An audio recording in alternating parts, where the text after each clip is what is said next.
Welcome to the Chicano Chronicles, and I'm your host, Emiliano Villa. Chicano, if there are any of you who, like me, are tired of the talk, if there are any of you who, like me, can feel the sangre of the people of the sun burning through your veins, if there are any of you who, like me, have donned the armor of knowledge and are now ready to wield that knowledge as your weapon in the fight that is coming over the horizon, a fight that will open the doors of opportunity for our next generation, then it's time to put your name down. Let's stop with all the talk, all the rhetoric, the pontification, and let's go to these websites or these emails so that we can start organizing and find out who the warriors are, warrioresses, who the shaman are, and who is ready to just stand and be a body. Put your name down. Be heard, be seen. First, go to opportunities.chronicles@gmail.com. That's opportunities, opportunities.chronicles, CHRONICLES@gmail.com. Those opportunities are for when we start the Chicano cinema and when we start the Chicano Chronicles movement or the Chicano movement. Those opportunities are going to be for you to come in and get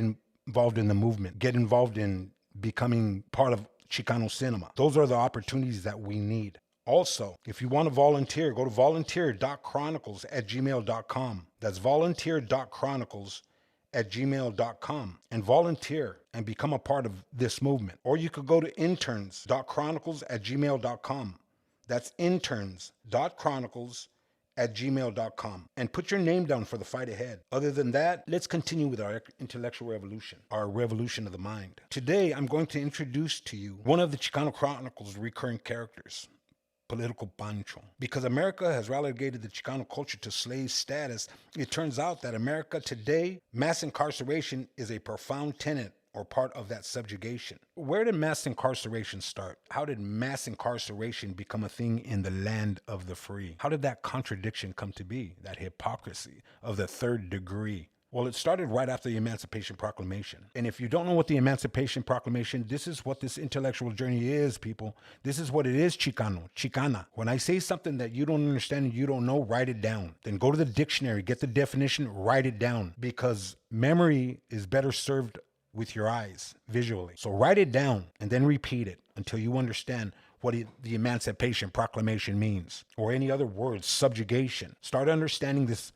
vocabulary. And we've talked about it before. Start writing down words that you don't understand. That's part of our intellectual revolution. Any word you don't understand, write it down. Then write down the definition and learn that word and every other word you don't understand.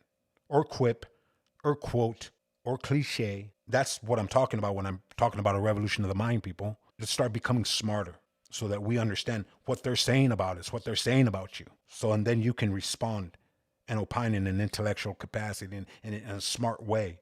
Somebody asks you or tells you to go back to your country, the first thing you should say if they're white, what are you talking about? This is my country. Go back to your country and you talk to them about the European migration, the illegal immigration that happened a long time ago. You tell them that. Instead, I hear Mexicans and Chicanos and Latinos and Hispanics, when white people are tripulating them, they don't know what to say. They're like, oh, stop it. This is your country.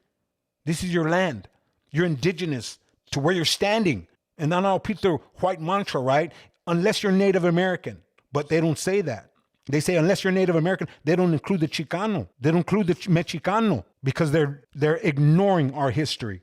They're trying to erase our history. So let's become smarter, people. Know what we're doing and what we're saying. So this is the intellectual revolution I'm talking about. So the Emancipation Proclamation, what was that? It was the freeing of black men and women. It was the freeing of the black slave culture. It was the end of an era where white men can just walk into a house, pull out the black man, black woman, black child, and do whatever they wanted to them. I can't even repeat what they used to do to black people. But when the Emancipation Proclamation became law, that stopped.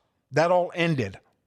White people could no longer do that. They could no longer enslave their black fellow human being, contrary to the Christian principles, right?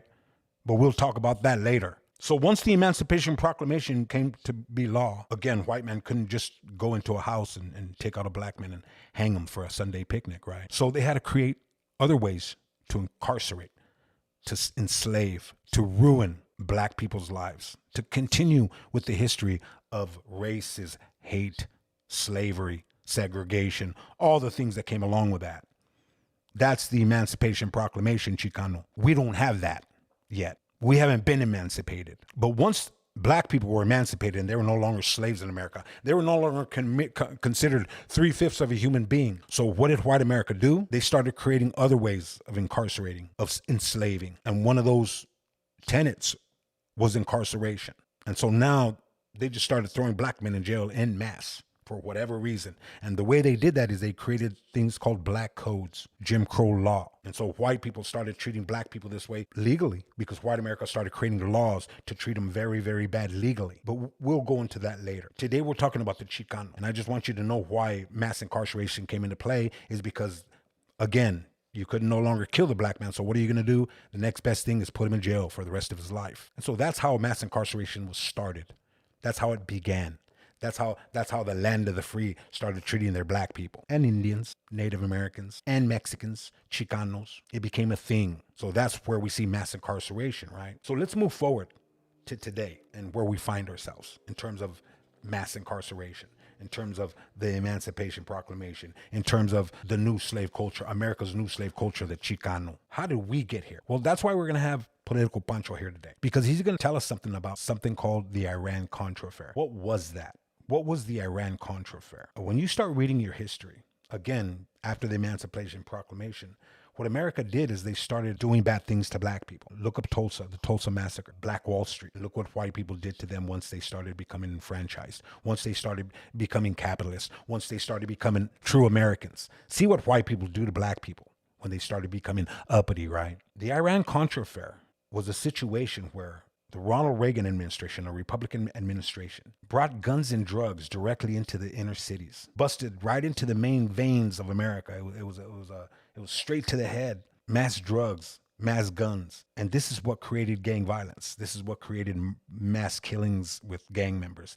I remember we used to fight. I remember we used to have gang fights. Orale, one-on-one, right? After Ronald Reagan, it turned into gunfights because now guns were pouring into our communities. Drugs were now pouring into our communities. And now these gang fights and these one-on-ones became gunfights.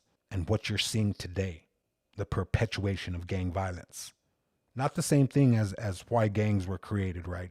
I was a gang member, but gang membership in the 80s isn't what it was today, or isn't what it is today. We're not joining gangs the reason we're joining gangs today.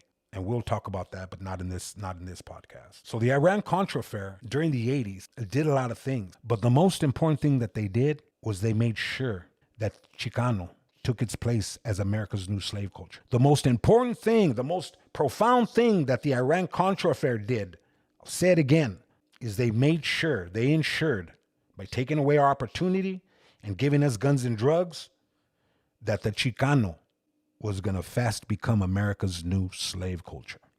So I want to introduce you to this gentleman that lived that life. A human being, a generational American who was affected head to toe by the results of what we call the Iran-Contra affair. So you see, in the 80s, America decided to remove any opportunity for brown and black young men and women and replace that opportunity with guns and drugs, cocaine to be specific. Instead, Ronald Reagan and the Republican Party used America in a last-ditch effort to ruin, dismantle, and ultimately decimate the families of America's people of color. And the evil that Ronald Reagan and the Republican Party unleashed on America would do exactly that.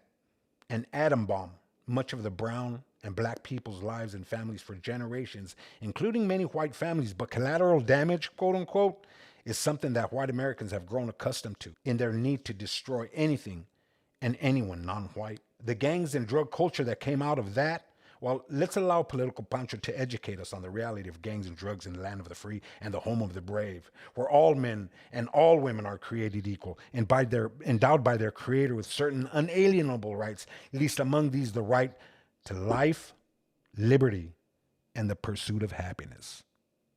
Not time to check it at the door, people. This is Political Pancho. Welcome to the Chicano Chronicles. Orale. Gracias, Emiliano.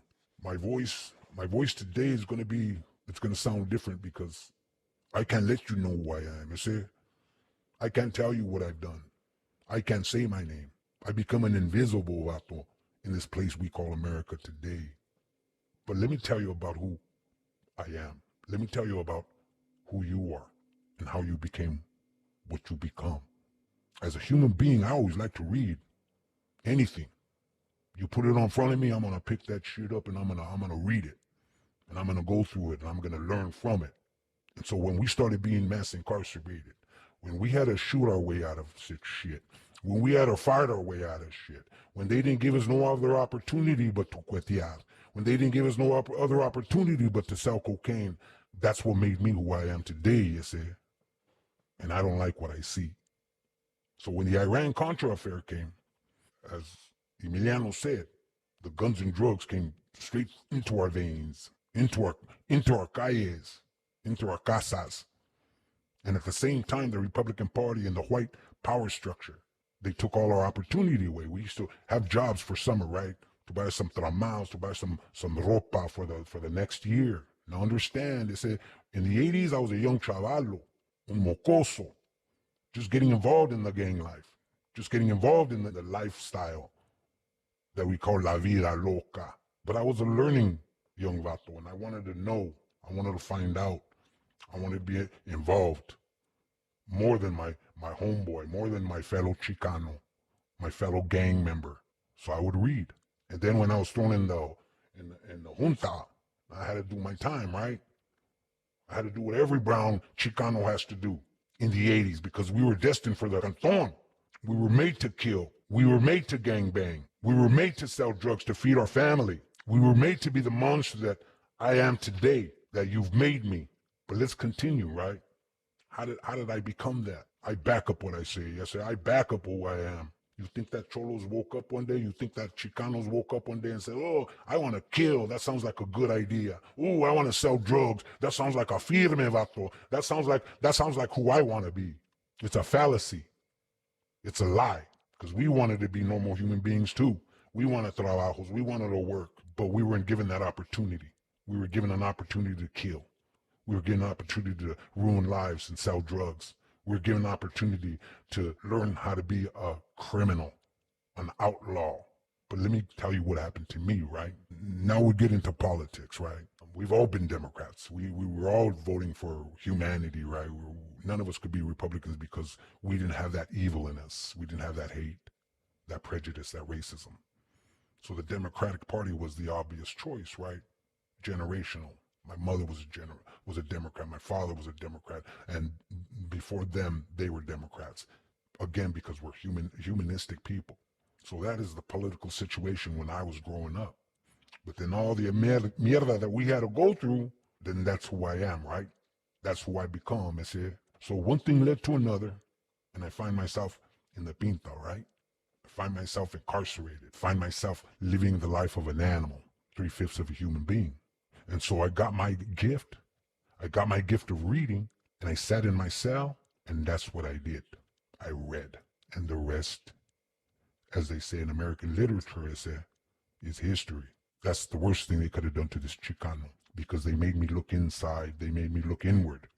They made me want to find out why I was the animal that I was, and not the American citizen that I was told I was. So I started reading. And that did something funny. It started making my mind itch. And I had to scratch that itch every day. It was just itching me. I had to read. And when I found out one truth, I had to find out another. And so I started seeing, there was a picture started forming in my mind, homie. A picture of us. And how we came to be this slave culture. So when I got out, and I was able to educate my homeboys, go and I talk to them about politics, see where they're at. They didn't know what the fuck they were saying. They didn't know what was going on. They had no idea who was ruining their lives and how. So I started talking to them, started finding out more about the Chicano. And once I found out what the Chicano was, I was ashamed. My self-hatred grew. I couldn't look in the mirror. Let's move forward, Chicano. Let's start getting involved with this movimiento that I now am part of. We'll talk more about the Iran-Contra for Jaina. But today I'm going to tell you a story. I wish I could stay here all night talking to my people. Pero tú sabes. But let me tell you a story about guns and drugs, about a people destined for slave status. I was a young chavalo in my neighborhood, up and coming, homeboy, learning the ropes of what it is to be a gang member, quote unquote. In my barrio, you could walk down the street in the 80s, and there was a party on almost every one of them. The gang culture in the city, in the ciudad that I grew up in, I could tell you stories, right? Well, let me tell you one now. We were down on one of our calles, kicking back, weekend, all the homeboys there. But, there are other parties too, but the main vatos were there that night. The veteranos, the diablos. I was a chico. The veteranos, diablos, those are two, three clicks ahead of me, above me, older than me. We're all in this backyard, and we're having a meeting. We're having a gang meeting. And there's cuetiazos all over the place, laid out in blankets, because that's the way we were doing things. That's how it was. Already the 80s. We already had started the Ronald Reagan. Ronald Reagan had already got there. He'd already had done what he'd done to us and infiltrated our neighborhoods with guns. So I remember that memory vividly. And I could remember all the rifles in one blanket, and the guns in another blanket, and the machine guns in the another blanket. And that's what it was. That's gangue. That's who the Republicans made us. That's what America made us. It wasn't us. My tío doesn't own a gun shop. My tia doesn't have a distribution center for guns. Read your history, Chicano. Know where those guns come from. Know your history. So at that point, you have to understand, people, that my involvement in gangs, and back in the 80s, gangs were actually primos. We're actually friends. And we couldn't count on police, law enforcement. We couldn't count on them to help us out. They were our enemy. Tú sabes. So we had to take care of our own shit. We had to take care of our own business. Those are what America calls gangs. And again, I'll say it again. The gangs that were back then in the 80s are not the gangs you see today. So don't conflate. Don't get it wrong. As we're kicking back, and my family's deep. My family's deep in the neighborhood. To this day, they're deep. And so I could pretty much do what I wanted. I was included in everything, anywhere I wanted to go, to a point. And so some of the Diablos, some of the older vatos, we got a meeting down in the escuelita. So they went, 4 of them, to this meeting. And these were all Diablos and veteranos. They go to this meeting down at the escuelita in the parking lot. And I followed, walking amongst them, not walking behind them. And as we're talking, sitting there, a 70 Nova comes up. 79, maybe 78, hubcaps. White vato gets out. He looked like that dude from Cheers, the mailman from Cheers. I forget his name. But when you see that man, you'll know exactly what I'm talking about. He was a spook. Ankle-high Levi's, Vans, a windbreaker with nothing on it, but it was a green. Haircut right above the ears, trimmed mustache. You know who that is. You've seen him. And he gets out of his car. He goes to the back of that Nova. Understand, I remember this like it was yesterday. He opens the trunk, gente, and there's a trunk full of cuetes, guns, chrome-plated, assault rifles, AK-47s for $25 a piece. He wasn't there to make money. He was there to ruin a culture. He was there to ruin a family. He was there to create men like me. That's the Iran-Contra for Chicano. That's the reality. That's what I learned when I researched and I started reading into it. And then I started remembering and connecting the dots. I remember that every summer, I couldn't wait to work for CETA. I couldn't wait to get that money to buy me a pair of chanclas, to buy me a pair of khakis, to buy me a t-shirt, grande. And then they took that away. But you can imagine when they took those jobs away from me as a chavalo, they also took those jobs away from grown men who needed that money, who needed those jobs to feed their family. And when they took those jobs away from them, left them with zero opportunity, then dropped cocaine and guns in their hands, the mold was set. The mold was set, Chicano. We need to start following our leaders. And this brother Emiliano seems to be a firme vato, and we need to hear what he has to say. It's time to educate the least of us so we can be the foundation of this Chicano movement that we so desperately need. Let's break the mold of how America views us. Me, you. It's time to fight back. Orale. This is Political Pancho. Que viva Raza. Thank you, Political Pancho. Chicano, become part of this movement. Not for you, but for your children and their children after them. Become a part of this journey that we all need to endure and cannot be completed without all of us doing their part. The Chicano has been lulled to sleep, and it's past time to wake up. Wake up, Chicano. It's time to test the power of the people of the sun. It's time to test the power of the people of the sun. This is the Chicano Chronicles, and I am your host, Emiliano Villa.